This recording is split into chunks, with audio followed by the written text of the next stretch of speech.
Life Audio.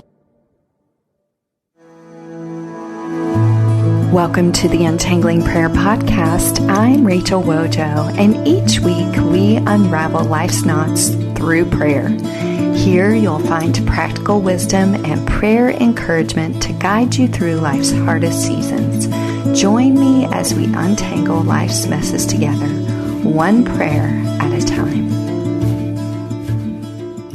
Hey friends, it's Rachel. Before we dive into today's episode, I wanted to share a quick note. I felt led to re-release this conversation because it's one of the most listened to episodes of 2024. And I believe the message is just as powerful today as when it first aired. If you've ever felt like your prayers are stuck, like you're waiting, and nothing is changing, this episode is for you. I hope it encourages you to trust God beyond the circumstances you see and remind you that He's always at work, even when it doesn't feel like it. Let's jump in. If you long for a stronger prayer life, then my new book, Desperate Prayers, Embracing the Power of Prayer in Life's Darkest Moments, is for you. Go to desperateprayers.com or wherever you buy books.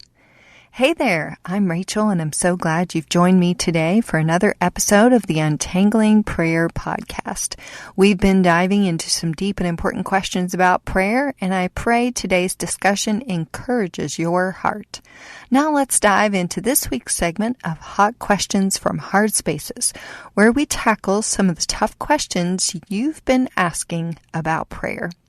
Today's hot question is, how do I keep praying when it feels like nothing is changing?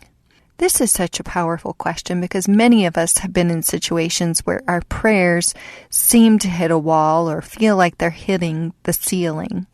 Whether it's for healing, restoration, or breakthrough, unanswered prayers can make us feel like, giving up.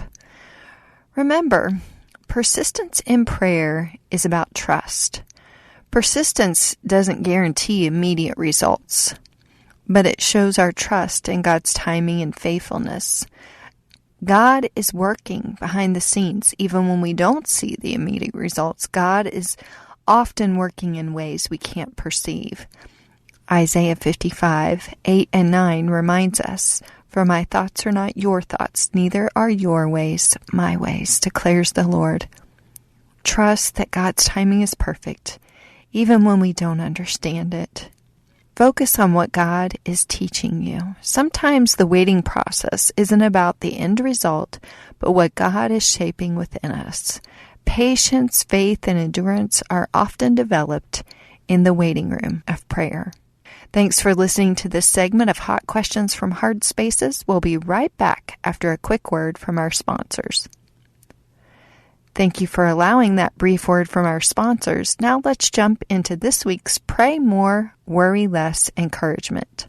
Today's prayer principle is a powerful reminder for when we find ourselves in a season of waiting or uncertainty. The prayer principle is, circumstances have zero effect on God's character. Let's explore this through the story of Abraham and Sarah, who knew all too well what it meant to wait on God's promise. In Genesis, we read about how God promised Abraham that he would be the father of many nations. But as years went by, nothing seemed to be happening. Abraham and Sarah were getting older, way past the age where having a child seemed possible. The circumstances around them screamed impossibility. I'm sure they had moments where they wondered, did God change his mind? Is he still going to come through for us? But here's the key. Even though the circumstances looked bleak, God had not changed. His promise still stood firm. His plan was still unfolding. The delay did not mean that God's character had shifted. His faithfulness wasn't affected by their wait, and his power wasn't diminished by their age. In fact, God was preparing to fulfill his promise in a way that would display his greatness all the more. In Genesis chapter 21, verse 1 and 2, we see the fulfillment of his promise. The Lord kept his word and did for Sarah exactly what he had promised. She became pregnant, and she gave birth to a son for Abraham in his old age.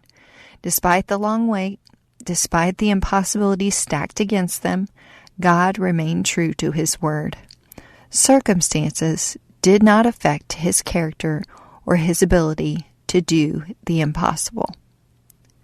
Maybe you're in a season where it feels like God's promise is taking too long. Or maybe you're facing a situation that seems just impossible. Like Abraham and Sarah, you might be wondering, will God really come through? But remember, circumstances have zero effect on God's character. His faithfulness to you hasn't changed.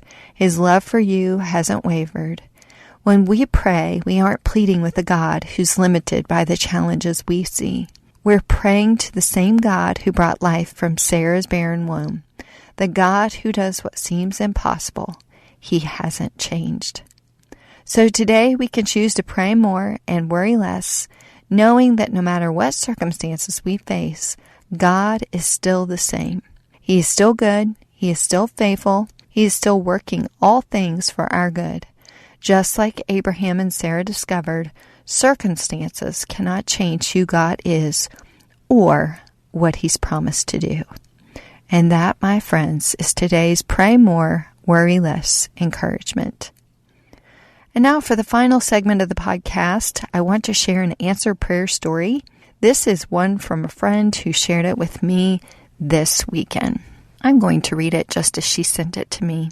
A little over 2 years ago, I came across a photo a woman shared on Facebook of her 100-year-old father watching a sunset on the beach. The image touched me deeply, so I asked my husband if he would paint it and we'd send it to her as a gift. I reached out to her on Facebook and we started chatting.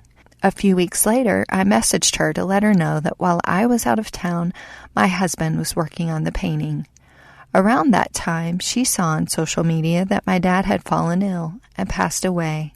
She was moved that I had shown kindness despite my own loss. In one of our conversations, she asked where my dad lived.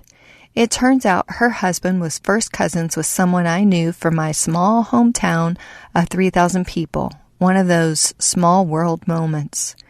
We eventually sent her the painting, and this past February, my husband and I took an anniversary trip. She contacted me and invited us to meet in person, wanting to thank us for the painting. They took us boating, and during the trip, she said, "I gather you're pretty religious." I told her I wouldn't call myself religious, but I do know Jesus and follow Him.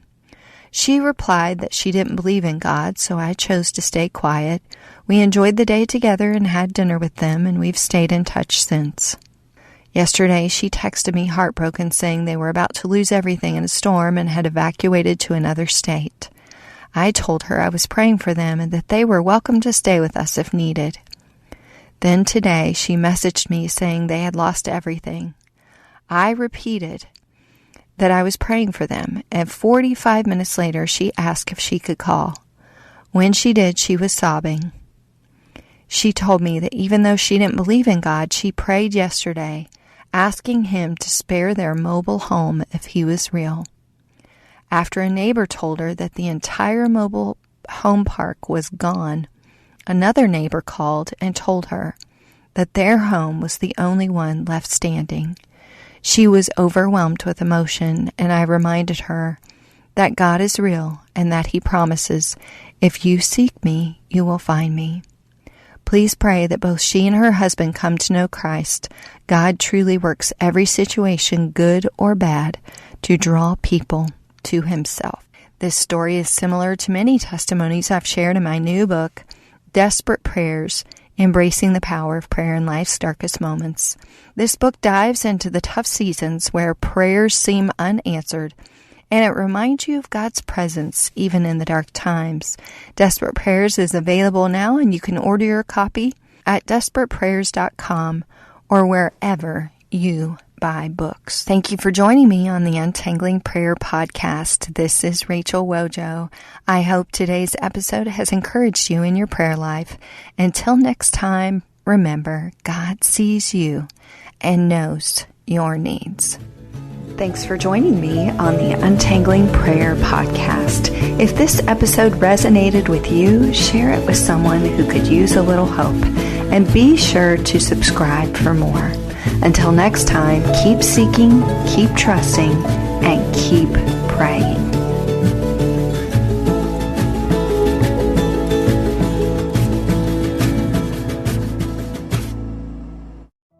Hey, I'm Jeff King, the president of Persecution.org and the host of Faith Under Fire, where we examine threats to the faith and the transformative spiritual lessons of the persecuted church. If you're a deep Christian looking for life-changing content or just trying to make sense of political attacks on the faith, come listen to Faith Under Fire.